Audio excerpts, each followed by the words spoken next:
Hello friend, good morning. Guruji 24/7 में आपका हार्दिक स्वागत करते हैं।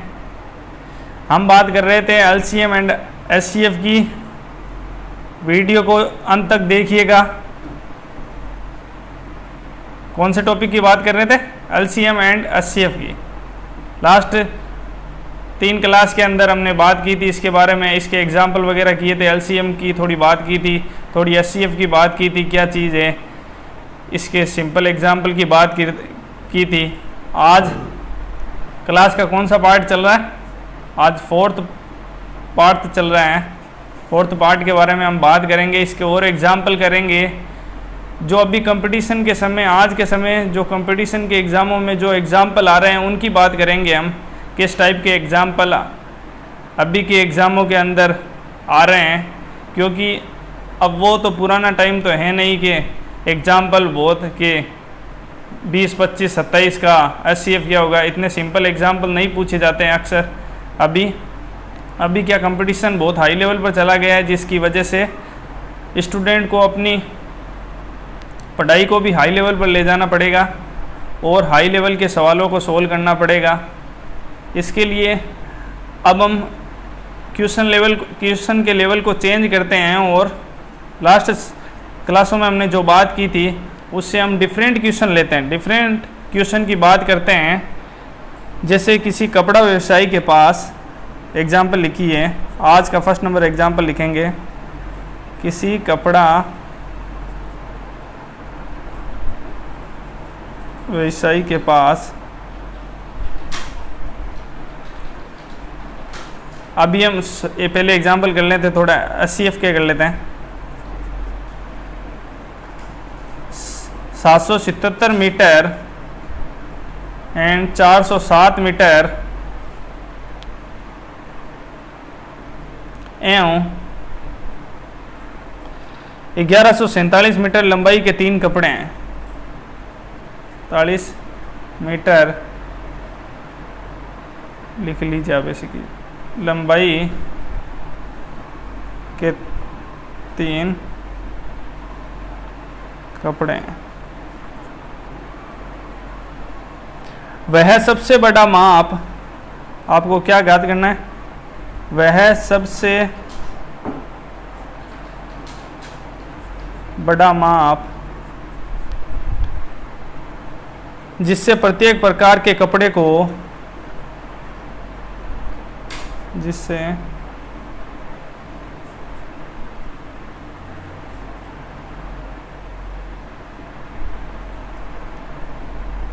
कपड़े को पूर्णतः मापा जा सकता है।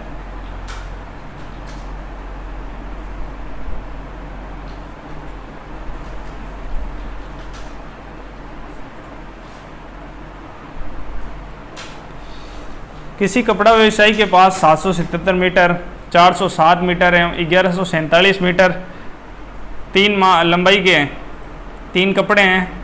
वह सबसे बड़ा माप बताना है जिससे प्रत्येक प्रकार के कपड़े को पूर्णतः मापा जा सकता हो।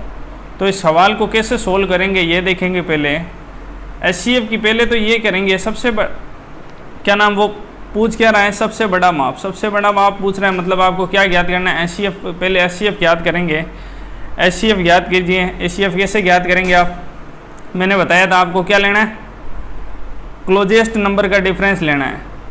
क्या लेना है? क्लोजेस्ट नंबर का डिफरेंस।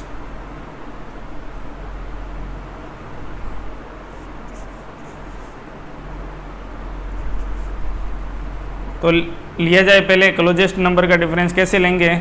1147 में से, मीटर में से किसको लेस करेंगे? 777 मीटर को लेस करेंगे तो कितना मीटर आएगा? 370 मीटर। इसके फैक्टर निकालेंगे। फिर फैक्टर निकाला तो 37 × 10, 37 × 10 निकला फैक्टर। अब हमसे क्या पूछा है? सबसे बड़ा माप पूछा है। तो सबसे बड़ा माप कौन सा है? 37। एचसीएफ ज्ञात करना है तो 37 होगा। 37 मीटर का माप का सबसे बड़ा माप होगा जिससे तीनों प्रकार के कपड़े नापे जा सकते हैं।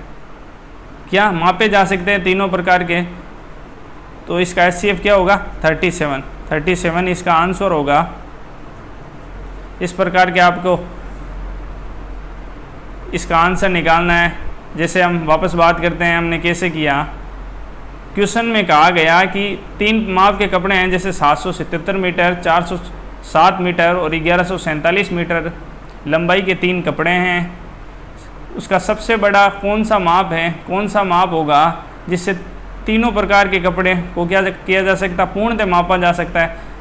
37 का आप तीनों में भाग दोगे तो पूर्णतः भाग जाएगा। इससे ये पता चलता है इसके माप से तीनों प्रकार के कपड़ों को मापा जा सकता है। ठीक है, नेक्स्ट सवाल की तरफ चलते हैं हम। जैसे इसमें नहीं समझ में आया तो नेक्स्ट सवाल समझते हैं। लिखिए, कोई व्यक्ति 3 अलग अलग दुकानों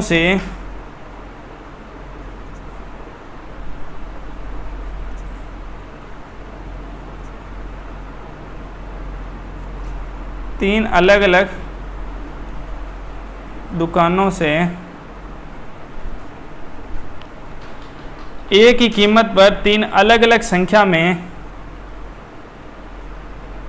एक ही कीमत पर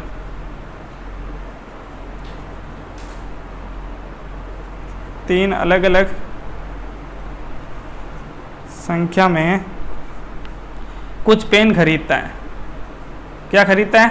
कुछ पेन खरीदता है।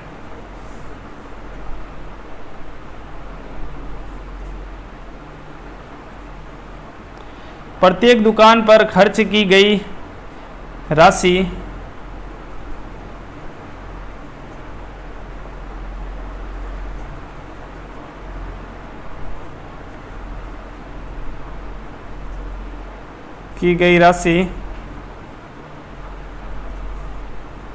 क्रमशः 152 रुपये, 209 रुपये एवं 399 रुपये।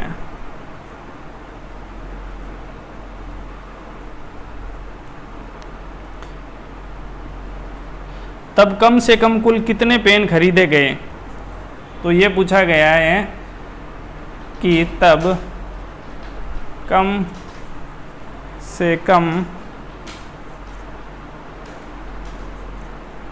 कुल कितने पेन खरीदे गए।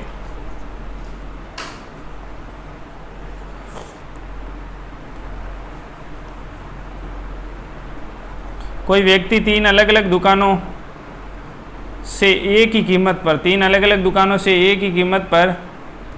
अलग अलग संख्या में कुछ पेन खरीदता है। प्रत्येक दुकान पर खर्च की गई राशि 152 रुपये, 209 रुपये और 399 रुपये हैं। तब कम से कम कुल कितने पेन खरीदे गए, ये आपको पता करना है। ये पता करने के लिए आपको सबसे पहले क्या निकालना पड़ेगा? सबसे पहले एचसीएफ निकालना पड़ेगा। एचसीएफ कैसे निकालते हैं हम? Closest number of difference. Closest number क्या है? जैसे 209 में से 152 घटाएंगे तो क्या संख्या प्राप्त होगी? 57 के फैक्टर निकालेंगे तो कैसे निकलेंगे? 19 × 3। तो इसका एचसीएफ क्या होगा? इसका एचसीएफ होगा बड़ी संख्या, तो एचसीएफ क्या है? 19। एचसीएफ इसका 19 होगा। अब हम कैसे करेंगे? इसका एचसीएफ 90 मतलब उसने क्या 19 रुपये में पेन खरीदा। ठीक है, अब हमको देखना है प्रत्येक दुकान से कम कितने पेन खरीदे। हमें बात तो कुल पेनों की करनी है, मगर हम पहले देख लेते हैं कि प्रत्येक दुकान से कितने पेन खरीदे हैं। जैसे फर्स्ट शॉप की बात करते हैं हम।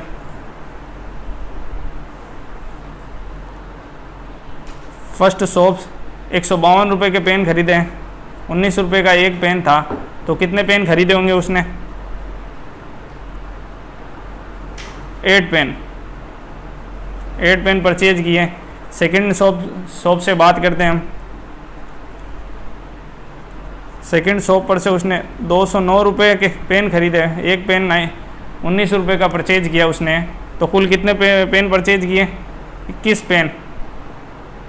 11 पेन। हाँ 11 पेन, सॉरी। और थर्ड